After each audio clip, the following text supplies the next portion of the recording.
Most betrayals begin with a change in tone. Mine began with silence. Not the peaceful kind, the loaded kind. The kind that settles in a room like smoke you can't see but can smell. 2 months ago, my wife stopped saying my name. She still called me babe in public, still held my arm at dinners, still posted polished photos of us, her cheek pressed against mine, her captions dripping with curated affection.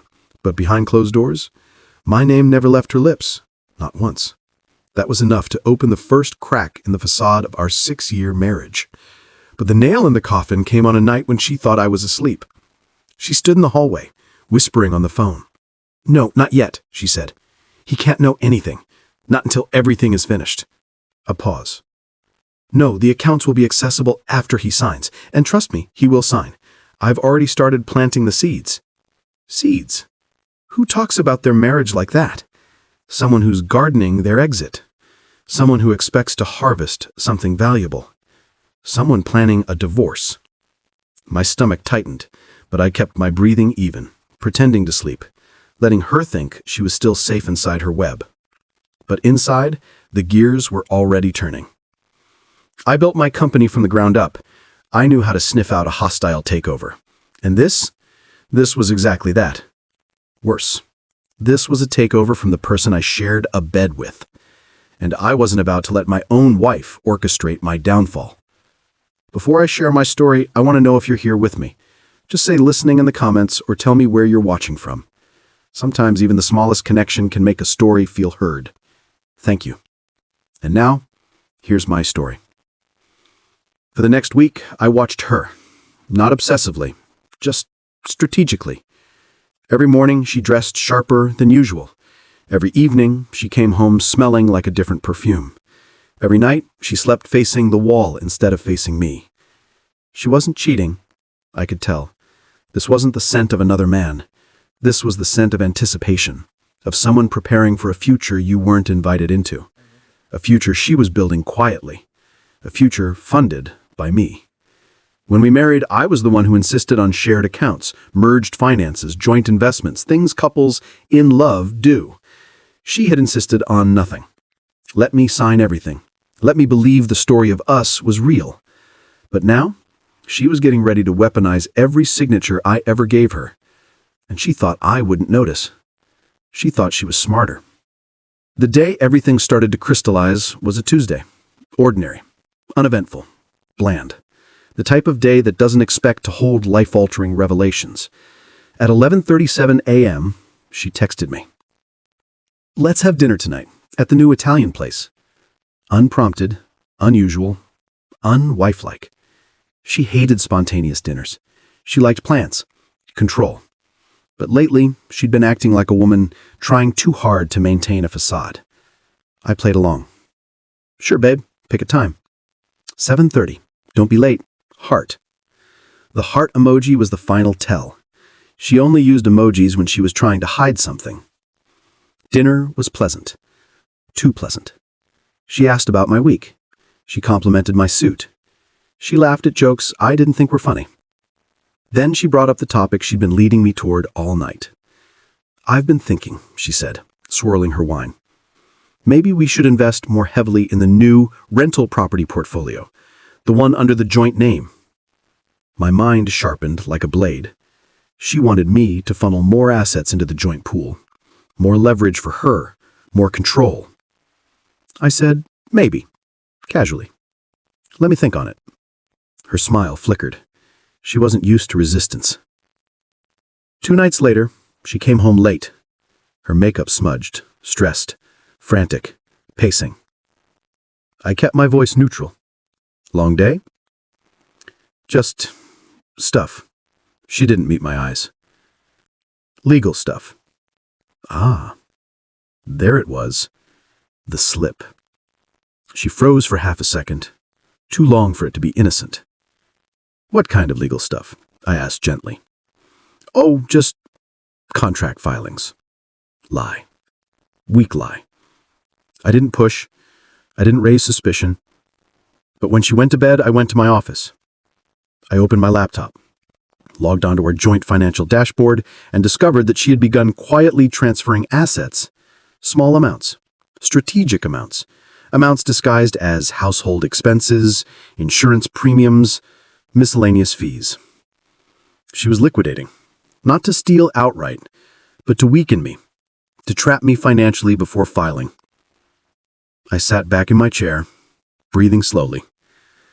My wife was preparing to financially strangle me the moment the divorce papers hit. But she had made one critical mistake. She thought she was the only one planning a war. If my story moves you, please subscribe to the channel and turn on the notification. The next morning, I woke earlier than usual. My wife was still asleep, curled on the far edge of the bed, her back to me. Always her back, always facing the wall, as if our marriage held nothing worth turning toward. But today, that distance didn't sting. It gave me clarity. There are moments in business when you realize your partner isn't just incompetent, they're actively undermining you.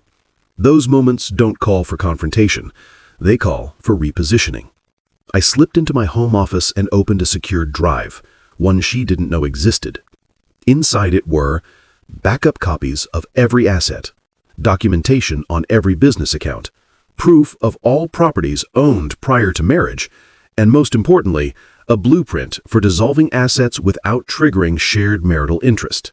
Planning for worst-case scenarios wasn't paranoia, it was survival. By 6:12 a.m., I had moved 70% of my liquid assets, access to my investment accounts, ownership of the patents under my company, and the deed to my premarital condo, all quietly, legally, flawlessly. Not hidden, just inaccessible to anyone but me. By the time my wife woke, the ground beneath her future plans had already shifted. At breakfast, she was unnaturally sweet again. Pancakes, coffee, fruit bowl, food she hadn't made for me in over a year.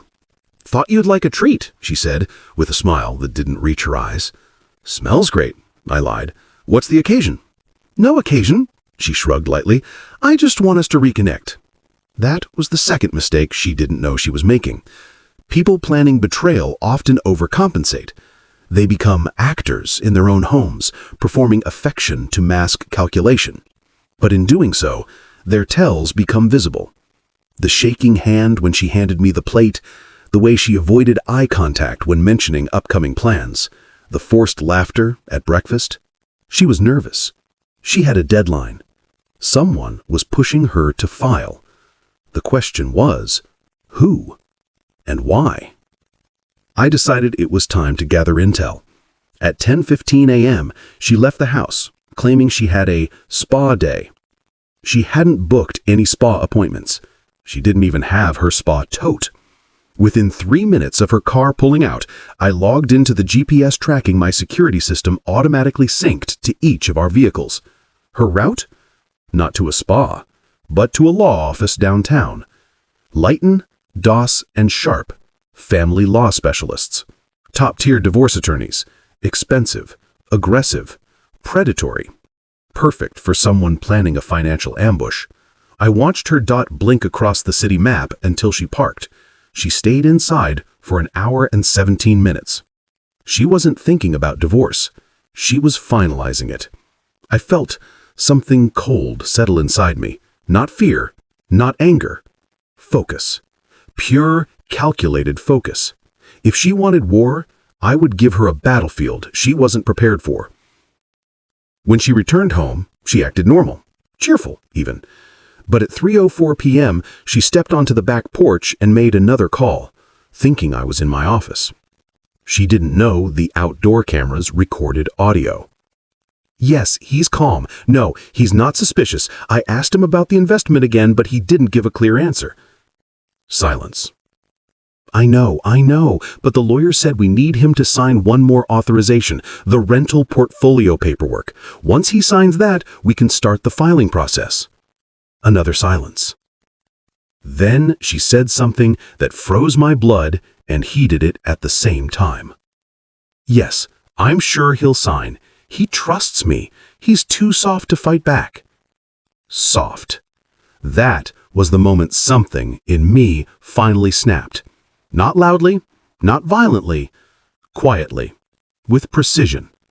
The type of snap that happens after being bent too far for too long. I opened my office door and walked outside calmly. She nearly jumped when she saw me. "Everything okay?" I asked lightly. She swallowed hard.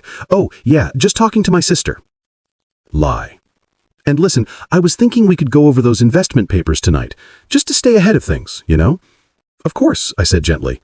But in my mind, a new sentence formed.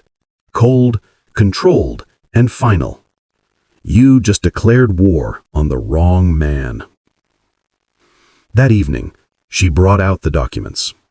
Glossy folder, sticky notes, color-coded tabs.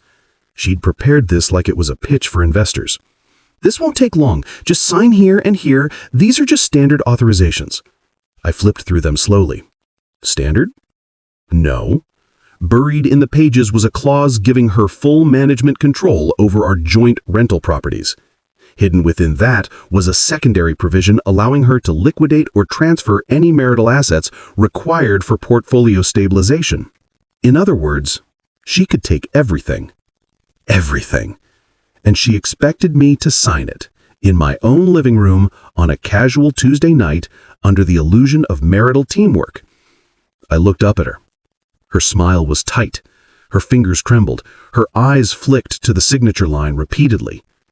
She wasn't thinking, "I hope he signs." She was thinking, "I need him to sign." Desperation. Pressure. A deadline. She needed this tonight. "I'll look over this later," I said calmly. She froze. No, it's really simple. Just sign it now. It's nothing complicated." I repeated gently, "I'll look over this later." The mask cracked. For a moment, I saw a flash of something sharp. Fear? Rage? Panic? She recovered quickly and forced a laugh. "Sure, later's fine." But it wasn't fine. Not for her. Not for whoever was pulling her strings. She went quiet the rest of the night. Too quiet. And that's when I realized I wasn't just dealing with a disloyal spouse. I was dealing with a coordinated plan. Someone else wanted my assets. She was the smokescreen, which meant the real enemy was still in the shadows, and I needed to drag them into the light. 2 days passed. 2 quiet, suffocating days. My wife moved through the house like a person wearing someone else's skin, smiling at the wrong times, staying silent at the wrong times, forcing affection that felt like static instead of warmth. She thought I was easing into her narrative. She thought the delay in my signature meant confusion, not strategy. She thought she was winning. Then came the night everything snapped. I was in my office, door slightly ajar. She didn't realize I was home yet. Her voice drifted down the hall in sharp, frantic whispers. "No, he still hasn't signed. I know we're out of time. I know." Silence. "Yes, I pushed him. He's stalling. He's getting suspicious." Silence. "He won't sign anything if we pressure him too much. You said this would be easy." Her voice cracked. Cracked. My wife wasn't just afraid of losing. She was afraid of someone. Then came the line that shifted everything. "You told me if I got his signature, we'd get everything. You promised we'd be set. Now what am I supposed to do?" We, not I. We would get everything. I stood in the shadows, pulse steady, breath even. Whoever she was talking to, they were expecting a payout. And she was expecting freedom. Not from the marriage, from whatever deal she'd made behind my back. I stepped away just before she ended the call. My hands didn't shake, because in that moment, my direction solidified with absolute clarity. Every story has a turning point. Every war has a moment when the strategy transforms from defense to offense. For me, that moment came at midnight. I sat alone in my office with the documents she tried to trick me into signing. I reread the trap clause she hid between pages of legal jargon. A lesser man might have panicked. A lesser man might have confronted her. A lesser man might have begged, bargained, pleaded for honesty. But I wasn't a lesser man. I whispered into the empty room. No more reacting, no more waiting. From this moment forward, I hit back. That was my call to action, my personal declaration of war. It wasn't loud, it wasn't dramatic. It didn't need to be. It was a hinge, the kind that swings the entire narrative in a new direction. I stood, picked up my phone, and made 3 calls. 1. My forensic accountant. Initiate procedure Indigo. A silent process we'd built years ago, one designed to trace and freeze any suspicious activity tied to my accounts. 2. My private investigator. I need everything on my wife. Calls, meetings, bank movements, messages, the people she's meeting. Start tonight. 3. My attorney. Prepare the countersuit package, full asset protection, high confidentiality. He paused. Is she moving forward with the divorce? She will. I exhaled once, slow and controlled. And when she does, I'm going to take everything she thinks she's getting from me. No yelling, no bitterness, just strategy. Cold and refined. At 8:17 the next morning, I played my first card. I placed a document on the kitchen counter, an innocuous-looking envelope labeled for tax season. Inside, it was a revised financial overview, one showing significantly fewer liquid assets than before. A harmless paper trail? Yes, but vital. Because she'd been sneaking into the office at night to scan my documents. I had proof. Sure enough, that night, she thought I was asleep again and moved like a ghost down the hallway.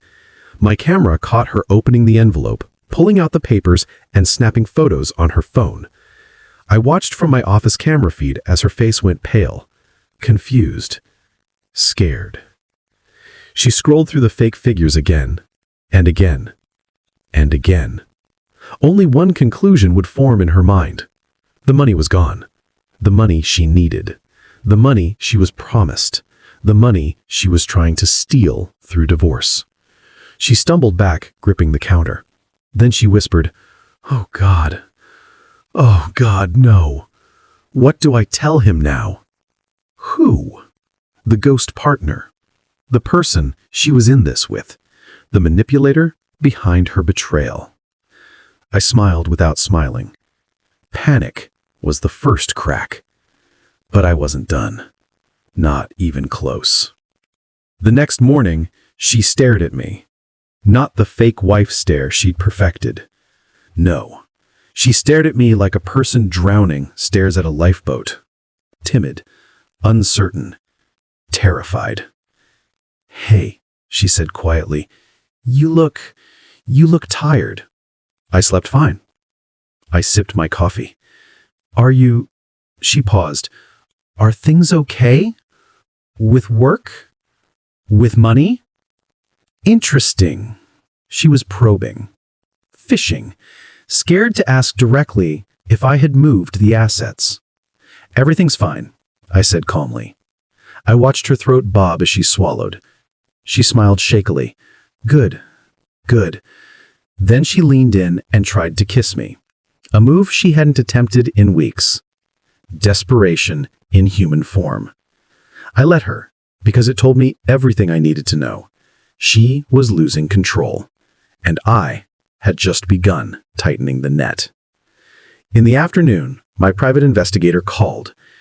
I found someone. My chest tightened, not with fear, but with anticipation. Who? Your wife's been meeting with a man named Rowan Hale. Rowan. A name I knew. A name that meant danger. A name tied to one of my company's early-stage investors. An investor who nearly bankrupted us through fraudulent contract manipulation.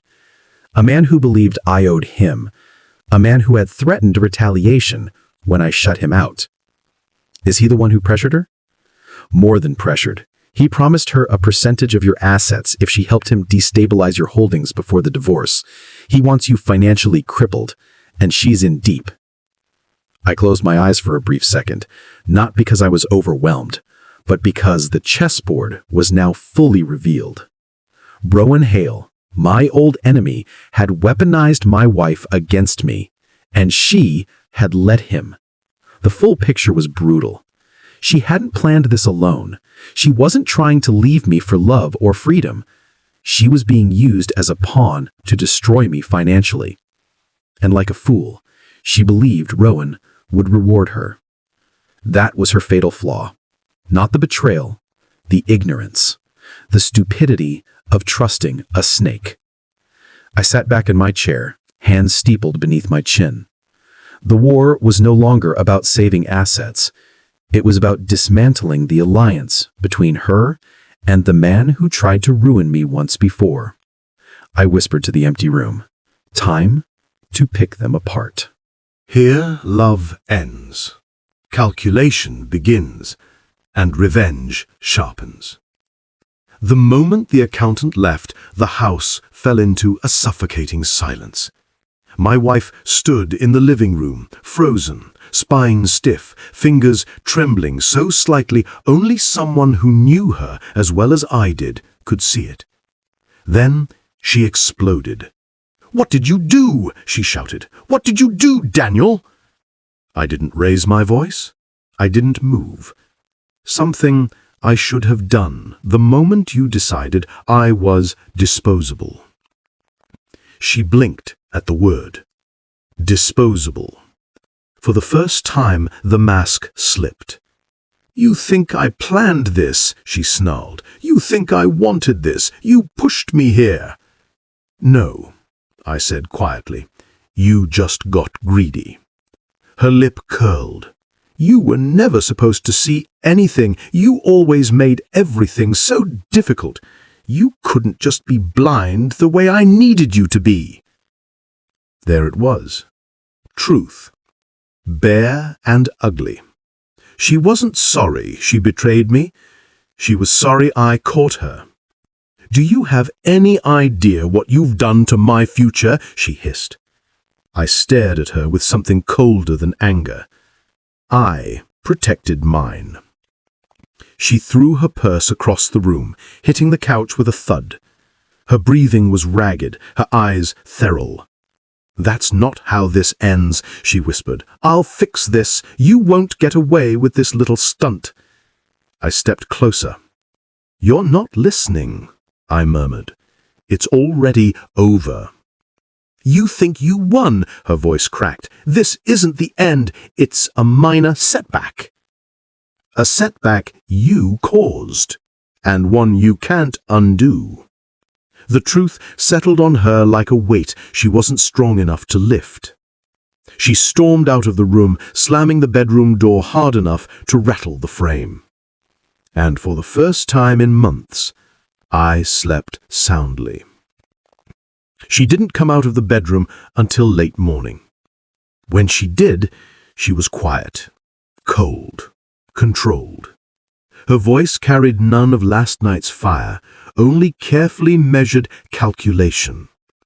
"I've decided we need to talk," she said flatly, "but not here." "Why not here?" "Because I want witnesses." Ah, she wanted to frame a narrative. She wanted an audience. She wanted leverage. "Fine," I said. "Where?" "My sister's tonight." Perfect. Her sister despised confrontation and folded under pressure. She'd be a terrible ally. But my wife was panicking now. And panic makes people stupid. Her sister lived in a quiet suburb, white fence, manicured lawn, a place where messy secrets didn't belong. But tonight her house felt like a stage. When we walked in, her sister gave a strained smile. "Hey, you two okay?" My wife squeezed her arm. "We just need a conversation. Private, but supervised." Supervised. Like I was dangerous. Fine. Let her perform. We sat at the dining table, tension thick. Her sister hovered nervously by the wall. My wife crossed her legs and folded her hands like a lawyer preparing her opening argument. Daniel, I think it's clear things have gotten out of control. You made a drastic move, one that hurt both of us. I didn't respond. And I'm willing, she continued, to undo the divorce filing if you restore the assets. We can work together on this, make it fair. Her sister looked relieved. That sounds reasonable. I cut her off with a single sentence. No. Her sister blinked. No? I turned my eyes to my wife. You and I know you didn't want fairness. You wanted an ambush with a financial gun pointed to my head. Her jaw clenched. Her sister looked confused. What is he talking about? She snapped. He's twisting everything. No, I said calmly. You're angry the trap closed on you instead of me. Her sister's eyes widened. Trap? She raised her body so abruptly her chair screeched across the floor. Stop talking! But I kept going. Voice steady, almost gentle. You planned a divorce for months.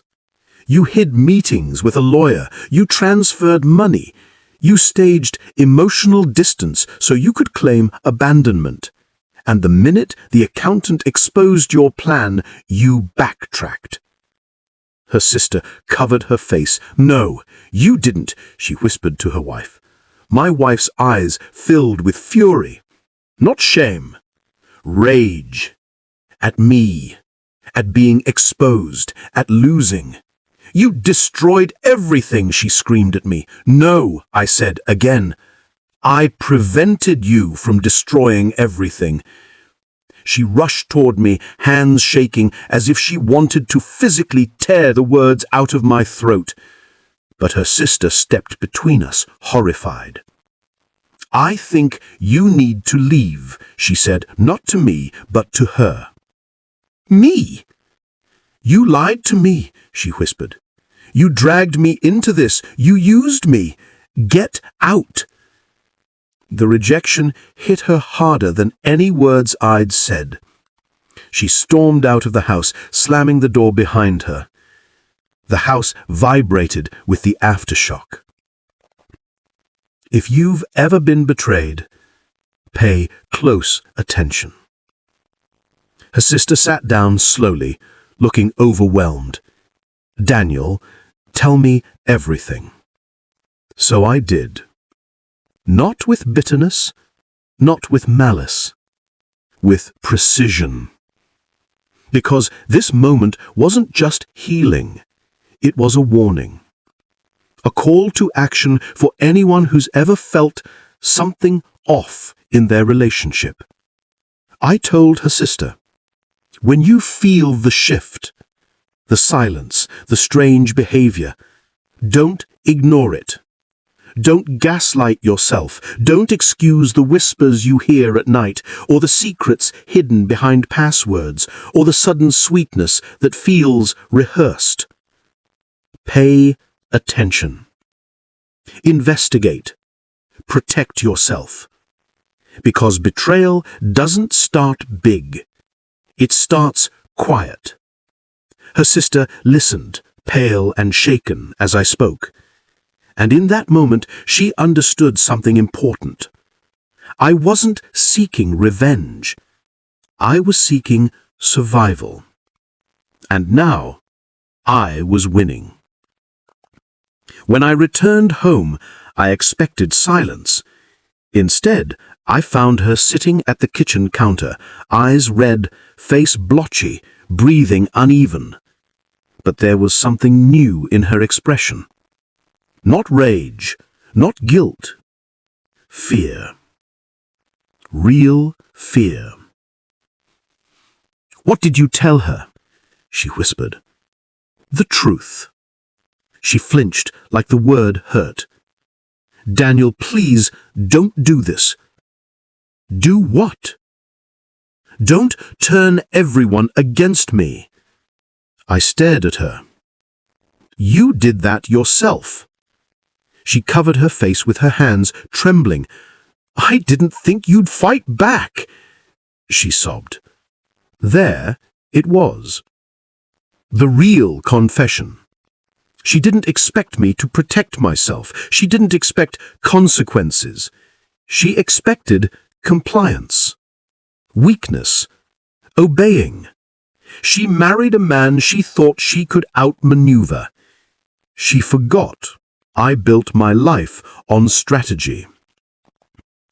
I just wanted, she tried, choking on the words, a way out. You could have asked, I said. You could have left cleanly, with dignity.